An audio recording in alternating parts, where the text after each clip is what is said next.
मेरी शादी के बाद मेरी 3 बेटियां पैदा हुई। जब चौथी बार मैं गर्भवती हुई तो मेरी सास बोली, इस बार अगर बेटी पैदा की तो हम तुझे घर से निकाल फेंकेंगे। मैं हर वक्त इसी टेंशन में रहती और दिन रात यही प्रार्थना करती थी कि बेटा पैदा हो। एक दिन नौकर बोला, बहन रोज रसमलाई खाया करो। मैं शर्त लगा के कहता हूँ कि बेटा ही पैदा होगा। मैं रोजाना रसमलाई खाकर सोने लगी, मगर जब डिलीवरी के वक्त बच्चा पैदा हुआ तो मेरे होश ही उड़ गया, क्योंकि वहाँ तो नौकर का। मेरा नाम रशीदा है। मेरी शादी को 5 साल हो गए थे। मेरी शादी एक बहुत ही अमीर खानदान में हुई थी। मेरे माँ बाप ने ना इस खानदान के लोगों को देखा और ना ही किसी और बात को। बस इसी बात पर खुश हो गए कि बहुत बड़ा घर मिला है और इकलौता बेटा है, और जहाँ बेटे इकलौते हो वहाँ सारी जिम्मेदारियाँ भी बहू पर ही बढ़ जाती है। इस घर में किसी चीज की कमी नहीं थी, लेकिन एक बात ने जीरा हराम कर रखा था कि मुझे इस घर का वारिस पैदा करना था। मैं शादी के पहले साल ही गर्भवती हो गई। मैं बहुत ज्यादा खुश थी, लेकिन यह हमारे जिंदगी का दस्तूर है कि औरत से उम्मीद कभी खत्म नहीं होती है। पहले अच्छी पढ़ाई करो, फिर अच्छी शक्ल सूरत का ख्याल करो, उसके बाद पूछा जाता है कि उसकी शादी होगी या नहीं। शादी हो गई तो माँ बनी है या नहीं, और अगर माँ बनी है तो बेटे की माँ बनी है या बेटी की, और अगर बेटी हुई है तो बेटा क्यों नहीं हुआ। औरत की सारी जिंदगी यही सब करने और सुनने में गुजर जाती है। मुझे भी अल्लाह ने बेटी से नवाजा। मैं बहुत खुश थी, क्योंकि ऐसे लोग भी थे जिनको शादी के 10 साल भी कोई बच्चा नहीं हुआ था, लेकिन मेरी सास और पति बिल्कुल भी खुश नहीं लग रहे थे। फिर भी उन्होंने अपनी नाराजगी को बयां नहीं किया, लेकिन ना जाने किस्मत ने मेरे लिए क्या सोच रखा था। मेरे घर में एक एक करके 3 बेटियां पैदा हो गई। इस घर को एक हवेली कहना और ज्यादा उचित होगा। इस हवेली का एक नौकर भी था जिसे सब असर कहा करते थे। एक वही था इस बड़े से घर में जो मेरा दर्द समझता था। वो कहता था कि खुदा ने तो आपके घर में रहमत दी है। वही अक्सर यह खबर बाहर सुनाने आता कि बेटी हुई है, और बदले में मेरे पति से थप्पड़ भी खा लेता। आखिर 2 बेटियों के बाद भली बातें मेरे पति और मेरी सास ने बहुत ज्यादा गुस्सा किया, मुझे भी बातें सुनाई, और कई हफ्तों तक उनका मूड सही नहीं था। अब तो मेरा पति अपनी बेटियों को प्यार भी नहीं किया करता था। मेरी सास उनको अपने पास भी भटकने नहीं देती थी। उनसे ऐसे व्यवहार करती थी जैसे वो उनको हाथ लगाएगी तो उनके हाथ गंदे हो जाएंगे। मैं बहुत परेशान रहती। इस घर में मेरी बेटियों को हर सुविधा मिलती थी। वो अच्छे स्कूल में जा रही थी और अच्छा खाती थी, लेकिन कोई उनसे प्यार नहीं किया करता था। इसी वजह से मेरी बेटियां बहुत जिद्दी और चिड़चिड़ी होती जा रही थी। अब तो मैंने भी अल्लाह से दुआ करना शुरू कर दिया कि 3 बेटियों के बाद एक बेटा दे दे, क्योंकि मैं भी चाहती थी कि खुदा मुझे बेटा देकर कृपा करे। लेकिन तीसरी बेटी के बाद 2 साल गुजर जाने के बावजूद भी मैं गर्भवती नहीं हो पा रही थी। एक तो ये था कि मैं 3 बेटियों की माँ थी, और अब गर्भवती ना होना मुझे बहुत घटिया बातें सुननी पड़ रही थी। मैं बहुत टेंशन में रहती थी। जब इंसान बहुत परेशान होता है तो उसे जो भी मिलता है वो उसे अपने दिल की बात बता देता है। उसी तरह मैं अपने नौकर असर से अपने दिल की बात कह दिया करती थी कि मैं आजकल बहुत टेंशन में हूँ। बस यूँ समझिए कि मैंने असर को अपने बारे में सब कुछ बता दिया था कि मुझे क्या अच्छा लगता है, क्या बुरा लगता है, क्यों टेंशन में रहती हूँ। लेकिन असर ने मुझे अपने बारे में कभी कुछ नहीं बताया। वैसे भी मुझे जानने का कोई शौक नहीं था। वो एक नाखुश इंसान था, उम्र में मुझसे छोटा था, इस घर और खानदान का बहुत पुराना वफादार था। उसके बाप दादा भी यहीं पर नौकर के तौर पर काम किया करते थे। मैं दिन रात दुआओं की मन्नत मांगती थी, और फिर अल्लाह ने मुझ पर करम किया। चौथी बार मैं गर्भवती हो गई। मैं बहुत खुश हुई थी। इसी बात पर खुशी थी कि अल्लाह ने मुझे एक उम्मीद दी थी, नहीं तो अगर ऐसा ना होता तो बहुत बुरा हो जाता। मैं जब भी गर्भ से होती तो मेरे गर्भ के 9 माह में मेरा पति और मेरी सास मेरे साथ बहुत आराम और कदर से पेश आते थे। उनकी उम्मीद होती कि सब ठीक होगा और खुदा हमको बेटे के रूप में वारिस देगा। वो इस बेटा बेटी की चाल में ऐसे फंसे थे कि वो डॉक्टर से भी पता नहीं करवाते थे कि उनके यहाँ बेटा आने वाला है या बेटी। वो कहती थी कि डिलीवरी के वक्त पर ही पता चलेगा। शायद उसके पीछे भी कोई डर था। एक दिन मैं अपने कमरे में बैठी थी कि मेरी सास मेरे कमरे में आई। पहले मुझे मेरी सेहत के बारे में पूछा और फिर मुझे कहा, देखो अगर इस बार तुम्हारा बेटा ना हुआ तो हमें कुछ ऐसा करना पड़ जाएगा जिसकी तुमको हमसे उम्मीद नहीं होगी। मैंने पूछा कि ये आप क्या कह रही है, क्या करेंगी? मेरी सास ने कहा कि हम तुम्हें इस घर से निकाल देंगे। मैं बहुत ज्यादा टेंशन से घबरा गई और मेरी आंखों से आंसू की बहार आ गई। मैंने कहा कि इस घर के अलावा मेरा है ही कौन। मेरे माँ बाप तो इस दुनिया में नहीं रहे, बहन भाई भी कोई नहीं है। अगर आप मुझे घर से निकाल देंगे तो मैं अपनी बेटियों को लेकर कहाँ जाऊंगी। मेरी सास ने कहा कि यह हमारा मसला नहीं है, इसीलिए दुआ करो कि तुम्हारा बेटा ही पैदा हो। अगर तुम्हारे यहाँ बेटा पैदा हुआ तो तुम हवेली में रानी बनकर राज करोगी और मैं भी तुम्हें बहुत ज्यादा खुश रखूंगी। तुम्हारी बेटियां और तुम जो चाहोगी तुम्हारे सामने हाजिर कर दिया जाएगा। लेकिन अगर तुम्हारे यहाँ बेटा नहीं हुआ तो फिर समझो कि तुम्हें आसमान से उठाकर जमीन पर फेंक दिया जाएगा। मैं अपने बेटे की दूसरी शादी करवा दूंगी। मैं बिल्कुल फैसला कर चुकी हूँ। मैंने तुम्हें 4 मौके दिए, अगर 4 मौकों के बाद भी तुम हमें एक बेटा न दे सकी तो इसमें तुम्हारी गलती है। हम लोग तो फैसला कर चुके हैं। मेरी सास के दिमाग में जो कुछ आया उन्होंने मुझे सुना दिया। यहाँ तक कि ये भी कह दिया कि अगर बेटा पैदा नहीं हुआ तो उसी दिन अपनी 4 बेटियों को साथ लेकर इस हवेली से तुम्हें जाना होगा। मैं हैरान रह गई थी, वो इतना जालिम कैसे हो सकती है। अच्छी तो ये मेरे साथ कभी ना थी, लेकिन इतना सब कुछ ये लोग मेरे साथ कैसे कर सकते थे। असर को कुछ देर पहले मैंने जूस बनाने को कहा था। वही दिन शायद कमरे में आ रहा था जब उसने मेरी सास की बातें सुन ली और मुझे रोते हुए भी देख लिया। जब वह कमरे में आया तो मेरे आंसू इस तरह से बह रहे थे कि मैं उनको रोक नहीं सकी। असर ने जूस एक तरफ रखा और हाथ बांधे खड़ा हो गया। उसने सिर झुका लिया। मैंने अपने आंसू साफ किए। उसने कहा, बहन, मैंने सब कुछ सुन लिया है। कितने बड़े ही जालिम लोग हैं। इनके बाप दादा भी ऐसे ही थे और उनके खानदान का कोई श्राप है कि कई सालों तक उनके खानदान में बेटा ही पैदा नहीं होता। बड़े साहब भी तो बड़ी बीवी की शादी के 10 साल बाद पैदा हुए थे। मैं हैरान हुई कि मेरी सास 10 साल तक बच्चा पैदा न कर सकी। उनको क्या महसूस हुआ होगा, वही जो अब मुझे महसूस हो रहा। फिर क्या वो मेरा दर्द नहीं समझ सकती? और मैंने तो इस घर को औलाद भी दी थी। ऐसा तो नहीं था कि मैं बिल्कुल ही बांझ थी। बहन, मैं आपको एक तरकीब बताता हूँ। ये बड़ा पुराना नुस्खा है। हमारे बड़ों का सबको इसका भरोसा है। इस नुस्खे में और कुछ ज्यादा करना भी नहीं, सिर्फ रात को सोते हुए रसमलाई आपको खा लेना है। मैं शर्त लगा कर कहता हूँ कि आपके यहाँ बेटा ही पैदा होगा। मैंने असर को कहा कि तुम ये कैसी बातें कर रहे हो, इस तरह बेटा कैसे पैदा हो सकता है। असर ने कहा, आपने भी जहाँ इतना कुछ कर लिया वह यह भी करके देख ले। अगर बेटा पैदा नहीं हुआ तो मेरा नाम बदल दीजिएगा। अमीर लोगों में एक बड़ी खामी होती है कि जब वो बहुत ज्यादा परेशान होते हैं तो अपने अनपढ़ और नासमझी नौकरों के दिए राय में भी आ जाते हैं और यह भी नहीं सोचते कि वो जो राय दे रहे हैं उसके पीछे कोई भी कारण है या नहीं। मैंने भी असर की बात मान ली और उसे कहा कि रोज रात को रसमलाई खाकर सोया करूंगी। अगर मैं किसी दिन भूल गई तो तुम मेरे लिए रसमलाई लेकर आ जाना। असर ने कहा कि मैं यह काम अपनी जिम्मेदारी समझकर करूंगा और मुझे यकीन है कि इस बार आपको बेटा ही होगा। फिर आप इस हवेली पर राज करेगी और आज या कल मुझे भी आपकी सेवा करके बहुत खुशी होगी।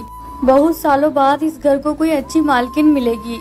जैसे असर ने कहा था, मैंने रोज रात को रसमलाई खाना शुरू कर दिया।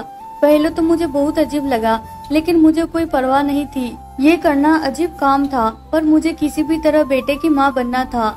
यही मेरा मकसद बनकर रह गया था। अगर मैं किसी दिन भूल जाती तो असर खुद मेरे लिए दूध लेने के बहाने रसमलाई भी ले आता। मेरे पति को उसकी बात की कोई खबर नहीं थी, लेकिन एक दिन मेरे पति ने यह देख लिया और उसने कहा कि ये रसमलाई तुम्हारे लिए कौन लाया है। तो मैंने कहा कि आपकी मम्मी ने कहा है कि रात को दूध के साथ रसमलाई खाया करो।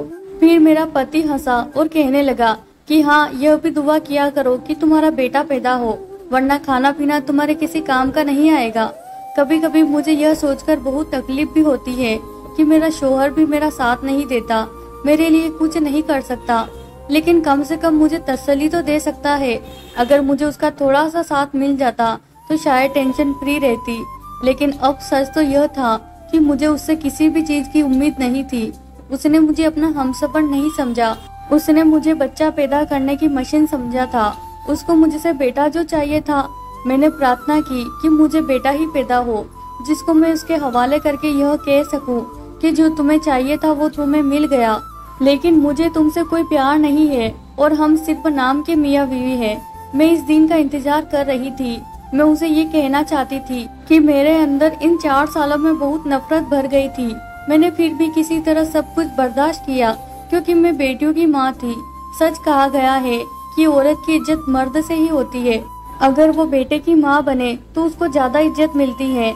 एक दिन मैंने उस घर में बहुत कुछ अजीब होते हुए सुना कि मेरा पति गुस्से से चिल्ला रहा था कि असर कहाँ है। पता चला कि वह घर नहीं था। जाने वो कहाँ गायब हो गया। आज तक कहीं नहीं गया था।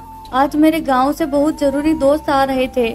मुझे इतने सारे काम है और ये कहाँ चला गया है। मैं भी सोचने लगी कि आखिर असर कहाँ गया है, लेकिन वो रात से पहले वापस आ गया। उसको मेरे पति ने बहुत डांटा, पर उसने सारे काम वक्त पर कर डाले। जब वो रात को वापस आया तो मैंने उससे पूछा कि तुम कहाँ गए थे, तो उसने बताया कि बस मैं किसी से मिलने चला गया था। लेकिन मुझे ऐसा लगा कि वो झूठ बोल रहा था। जैसे असर ने कहा था, मैं रोजाना रात को रसमलाई खाया करती थी और साथ ही खुदा से प्रार्थना भी किया करती थी। मेरी सास अक्सर लोगों से बातें करते हुए कह रही थी कि हाँ, इस बार उम्मीद से है, बस दुआ करो कि बेटा हो जाए, नहीं तो उसका किस्सा तो मैं तमाम कर दूंगी। बस बहुत झेल लिया इस औरत को। एक दिन मैंने अपने पति से सवाल किया कि अगर इस दफा भी हमारे यहाँ बेटी पैदा हुई तो क्या सच में आप मुझे घर से निकाल देंगे।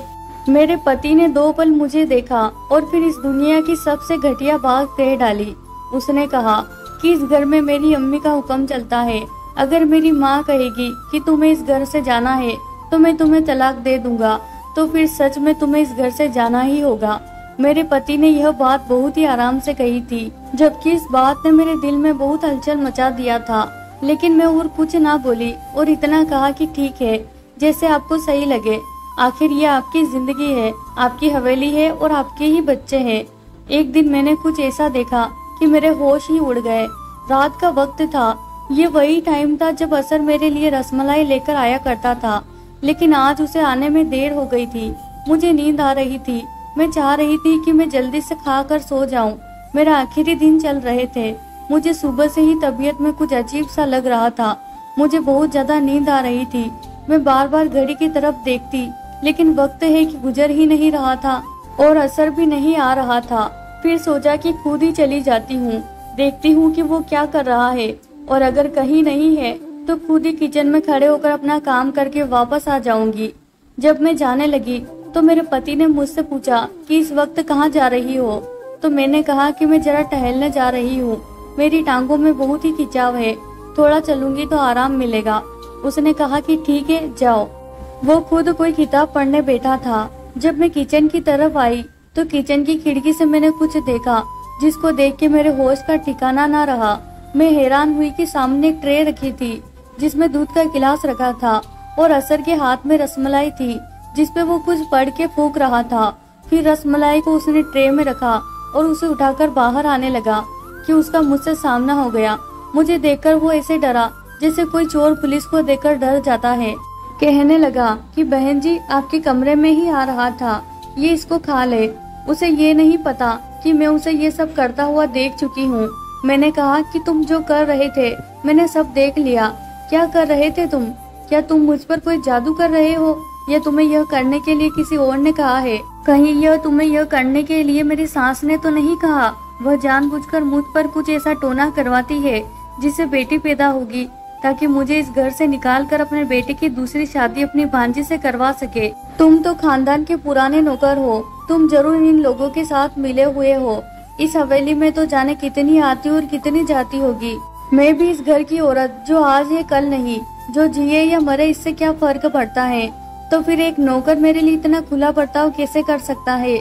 मैं पागल थी, तुम्हारी बातों में आ गई। मेरे मुंह में जो आ रहा था मैं बोलती चली जा रही थी। वो बार बार ना में सर हिला रहा था। ऐसा कुछ नहीं है, मैं गद्दार नहीं हूँ। हाथ जोड़कर विनती कर रहा था, लेकिन मुझे कोई फर्क नहीं पड़ रहा था। मैंने ट्रे को हाथ मारा तो रसमलाई और दूध नीचे गिर गया। शोर सुनकर मेरा पति भी सीढ़ियों तक आ गया। मैं अपने पति को कहने लगी कि इस शख्स को इस घर से निकाल दो। तभी अचानक मेरे पेट में बहुत तेज दर्द हुआ और मैं लड़खड़ा गई। फिर मेरा पति मेरी तरफ बढ़ा और दाई को बुलाया गया। मेरी अभी तक की सारी डिलीवरी घर में हुई थी, लेकिन इस दफा मेरी हालत बहुत खराब थी। उन्होंने कहा कि ये मेरे बस का केस नहीं है, इसकी तबीयत बहुत खराब है, ये मर जाएगी, इसको अस्पताल ही ले जाओ। मेरा पति सबके खिलाफ था, लेकिन मेरी जान पर बनी तो मेरा पति मुझे जल्दी से अस्पताल लेकर गया। जब डिलीवरी का वक्त आया और मैंने अपनी औलाद को देखा तो मुझे बहुत दुख हुआ, क्योंकि वो भी एक बेटी थी। मैं बुरी तरह फूट फूट कर रोने लगी। डॉक्टर भी हैरान रह गए जब अचानक वहाँ एक औरत आई और उसने मेरी बेटी को उठाकर वहाँ पर एक बेटा रख दिया। मैं हैरान रह गई, क्योंकि मैंने उस औरत को पहले कभी नहीं देखा था। उस औरत ने कहा कि मैं असर की बीवी हूँ, और जब आपको अल्लाह ने उम्मीद दी थी, उन्हीं दिनों में मुझे भी उम्मीद मिली। मेरे 3 बच्चे हैं, सारे के सारे ही बेटे हैं। मुझे अल्लाह से बेटी की उम्मीद थी, लेकिन खुदा ने मुझे फिर से बेटा दे दिया। लेकिन मुझे असर ने सारी बात बताई और उसने कहा कि हमें यह बेटा बड़ी बहन को देना होगा। उसने सब कुछ प्लान किया था, वो सब कुछ जानता है। मैं पहले से ही तैयारी करके आई हूँ। ये बच्चा 2 दिन पहले ही पैदा हुआ है, इसीलिए बिल्कुल भी पता नहीं चलेगा कि आपका बच्चा है या मेरा। उसने अपने बेटे को मेरी गोद में डाल दिया। मैं रोते हुए मुश्किल से हाथ जोड़े हुए थी। उसने मेरा हाथ पकड़कर नीचे कर दिया। उसने कहा कि आप हाथ नहीं जोड़े। मैं तो रोए जा रही थी, लेकिन जब उसने मेरी बेटी को उठाया तो मेरा दिल बैठ सा गया। मैंने उससे कहा कि तुमने मुझे अपने बेटे को देने की हिम्मत की है, लेकिन मेरी बेटी को मुझसे दूर ले जाओगी, मैं ये बर्दाश्त कैसे करूँगी। उसने कहा कि आप फिक्र ना करें, मैं उसको अपनी औलाद की तरह पालूंगी। वो मेरी बेटी को उठाकर उसी दरवाजे से निकल गई जहाँ से आई थी। मैंने डॉक्टर से भी बात कर ली, डॉक्टर को समझा दिया। डॉक्टर ने कहा आजकल ऐसे लोग इस दुनिया में नहीं होते। अगर इस तरह आपका घर बसता है तो मैं अपनी जुबान बिल्कुल भी नहीं खोलूंगी। और मैं तो डॉक्टर हूँ। मैं रोज इस तरह के लोगों को देखती हूँ कि बेटियां पैदा होती है तो लोग बुरी तरह रोना शुरू कर देते और मातम मनाना शुरू कर देते। ऐसा बिल्कुल नहीं करना चाहिए।